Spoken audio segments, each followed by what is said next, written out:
Yo, yo, yo, what's the news, y'all? And we back. Last night was the NBA draft. Yesterday was draft day. I got a bunch of news for you guys. We're also going to be discussing and diving into the top 3 picks of the draft and my opinions on them.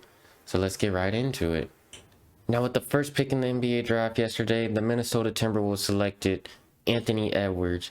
I think this was a great pickup for the Timberwolves as they could have someone that fits next to this D'Lo and has a huge upside, especially on the offensive end. But the only fault I could really give to Edwards is his passion for the game. Because yesterday and the day before, he was giving out comments about like, hey, if I were to get drafted to the NFL right now, I'd go play for them over the NBA. Like, he said he loves basketball, but it's also not really his thing. D'Lo and Edwards backcourt sounds pretty interesting. Definitely a bunch of upside there. I'm wondering with the Timberwolves trading for Ricky Rubio, how that's gonna work. Is Rubio gonna start? Is Rubio gonna come off the bench? I could possibly see Edwards coming off the bench. When D'Lo was with the Warriors, he did play really good off the ball too.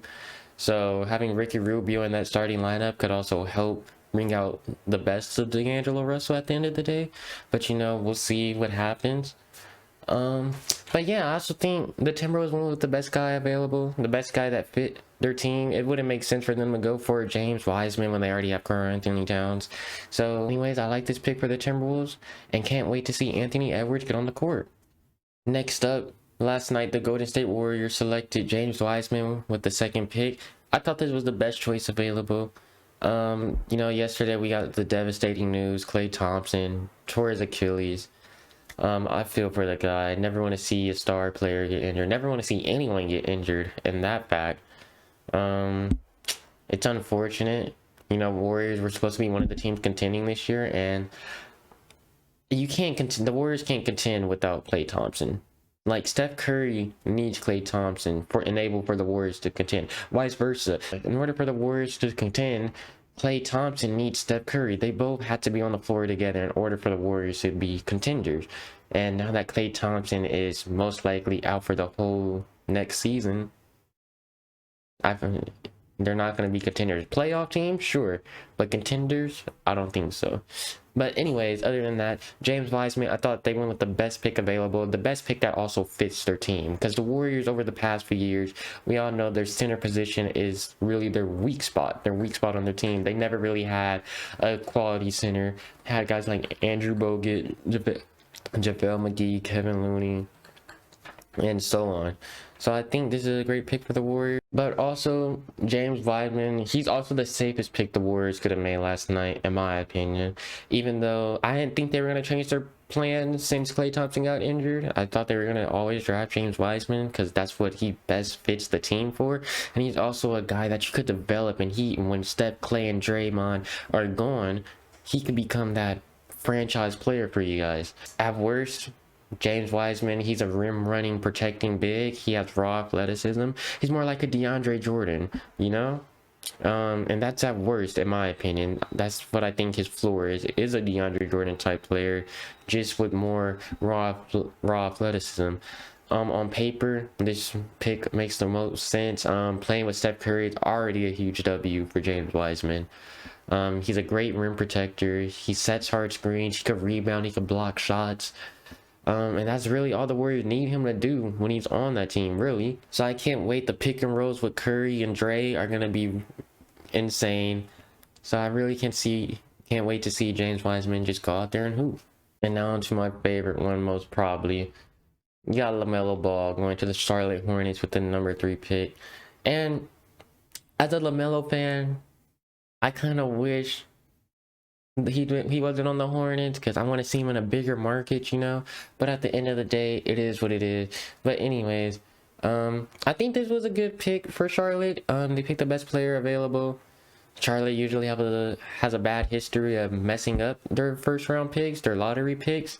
So this is the first one I could actually say might have some really good upside, and they went with the right player. With LaMelo on the team, they're gonna have Devontae Graham in the backcourt. PJ Washington, he's gonna be a good pick and roll partner with LaMelo. They also still have Miles Bridges. And I heard some people talking about the 3-guard lineup with Terry Rozier, Devontae Graham, and LaMelo. Where only in some it's very rare it works, as we saw last year in OKC with Chris Paul, Dennis Schroeder, and Shai Gilgeous-Alexander. So I don't know if that's gonna work. I think the Hornets should be trying to get rid of Terry Rozier actually, and just have Devontae Graham and LaMelo in the backcourt. But anyways, that's a different conversation. I think LaMelo is a perfect fit for this team. It's perfect for him to show off his skill set and what he's capable of. He's not going to be held, like say if he was on the Warriors, he's not going to be limited. As on the Hornets, he could just go out there and just show off his skill set. So I think this was a great pick for the Hornets. They picked the best player available. He's a great playmaker. He's a great shot maker. He has good ball handling skills. And just overall, this was their best option, and I'm not mad at it. And as a small market team, they needed a guy like LaMelo to bring them that quote-unquote star power. So can't go wrong with it. I know I said I was gonna do the top 3 picks, but let's do top 5. So next, the Bulls selected Patrick Williams. I'm kind of mixed on this. He's good, but I think the Bulls could have traded down to get a guy like him. But honestly, there weren't really any teams willing to trade now. So if the Bulls were set on picking Patrick Williams as their guy, you can't really be mad at it. I heard that they were trying to trade down, but nobody would take it. So, but Patrick Williams, he's a guy that came off the bench last season in college. Came off averaging 9 points per game. So it's initially I kind of felt like it was a reach where they first drafted him, but it's right. I haven't done really much research on this guy, so I don't really have a full opinion on him, but we'll just wait and watch him as he grows with the Bulls throughout the season. Even Cavaliers, with the 5th pick, they selected Issac Okoro. Apparently he's the best wing defender in the draft, so I guess the Cavs kind of need a wing defender, as they have Colin Sexton and Darius Garland in the backcourt, and they're both not great defenders. You know, you have Kevin Love and Andre Drummond in the front court. Andre Drummond's a good rim protector, but on the perimeter, those two, they're not really great defenders. So having a guy that could go out there and guard the best player on the opposing team is good. So I like that for the Cavs. He also rebounds well. He's explosive going to the basket. He can defend multiple positions. I heard the comparisons. He's more like, his ceiling's like a Jimmy Butler, and then his floor is like a Stanley Johnson. So it's kind of star or bust type of thing, you know? So overall, I don't think the Cavs could have went any worse with this. I think they picked the best player available that fit their team and what they need right now. So overall, I like that. Now let's get into the trades. Yesterday, the Oklahoma City Thunder traded Danny Green, Terrence Ferguson for Al Horford, the number 28 pick, number 34 pick, and the 2025 first round pick. Honestly think this was a good trade for both teams. The Sixers, they get a guy in Danny Green who could become another 3-and-D guy on their team, which they really need. They need a guy that can shoot the 3. Even though last year Danny Green didn't really shoot that well, still think he could be a valuable guy to the Sixers. And the Sixers also get rid of Al Horford's contract, so that's a plus on their end. And then the Oklahoma City Thunder, you know, at this point they're really just stockpiling picks. It's kind of insane. I think they're gonna have 18 picks in the first round over the next 6 years, which is really crazy to think about. So shout out to the general manager Sam Presti on that part. Yesterday, you know, we talked about this earlier in the show. Klay Thompson got injured. Unfortunate Achilles injury. Probably one of the biggest news outside of the draft that broke yesterday. Prayers go out to Klay Thompson. I hope he recovers fast, and wish him the best. Next up, the Houston Rockets, they traded Trevor Ariza to the Pistons for a future first round pick. I kind of guess that Trevor Ariza's on the older side of the spectrum, and he didn't really fit with the team and with their visions going forward, because you know they have the Russell Westbrook and James Harden situation going on. So if they're looking to trade those two, they're probably also looking to get younger at the same time and get future assets too to go along with trades. So I could see why the Rockets did this. When they originally traded for him few days ago, it didn't make sense to me. But I guess now since you're flipping him for another future asset, which is a future first round pick, it all makes sense. This deal also gives the Rockets a hard cap team so they can use the mid-level exception in this free agency. Next up, the Bogdanovich. This is a big one. Originally, he was supposed to be sent to the Bucks in a sign and trade for a DiVincenzo, Ersan Ilyasova, etc. And apparently last night some news came out. Shams tweeted, "Oh, Bogdanovich, basically the sign-in deal wasn't in place. He never agreed to the sign-in deal, so all that whole trade fell apart." But with DiVincenzo, Bogdanovich, Ersan Ilyasova. Actually, this morning, Shams reported that Ersan Ilyasova has been released by the Milwaukee Bucks. So we'll continue to see where that whole situation ends up. But as it looks right now, it looks like the deals fall apart and it's not going to get done. So there it is. Bogdanovich, he is expected to hit restricted free agency, and I expect the Kings to match whatever offer he gets.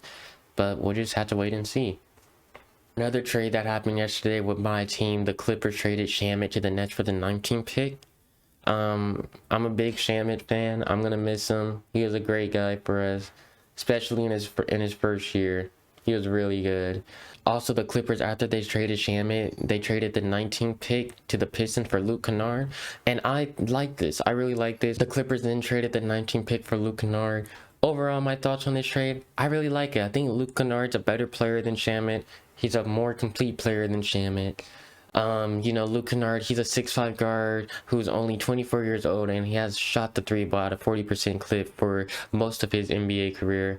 He's averaged 15.8 points per game for Detroit last season in 32 minutes. I think he's a really good pick. I love Landry Shamet so much, but Luke Kennard is a better player. Great move for the Clippers. Last but not least, the Sixers, they traded Josh Richardson to Dallas for Seth Curry. I think this is a good swap for both teams. Josh Richardson once averaged 19 points per game. Also, he's a guy that could help in the backcourt with Luka on the defensive end, because we all know Luka's not a great defender, so he could definitely help with that. He's another 3-and-D guy that the Mavericks really need. And for the Sixers, it gives them another great shooter in Seth Curry. And as we saw this past season, the Sixers need a guy that could just go out there and get buckets, just knock down shots. And Steph Curry, over this past year, has shown us that he was able to do that with the Mavericks. He's able to go out there, create his own shot. He was one of the best shooters in the NBA this season. Really good. But I also don't know. Seth Curry and Danny Green, they're drafted shooters. Philly is trying, and it won't work, in my opinion, because Ben Simmons will play 35 minutes in the playoffs, and he can't and won't shoot or score past 5 feet within the rim. So I honestly don't know how much this helps the Sixers. I like it, but I don't know how much it helps them. And in their first year under Daryl Morey, they're seeing what they can do with Ben Simmons and Joel Embiid, and I like that.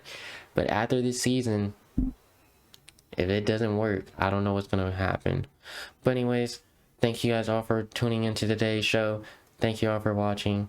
Leave a like and subscribe, and comment what you guys' thoughts are on the NBA draft last night or any of these news. Hope you guys have an awesome day, and I'll see you guys next time. Peace.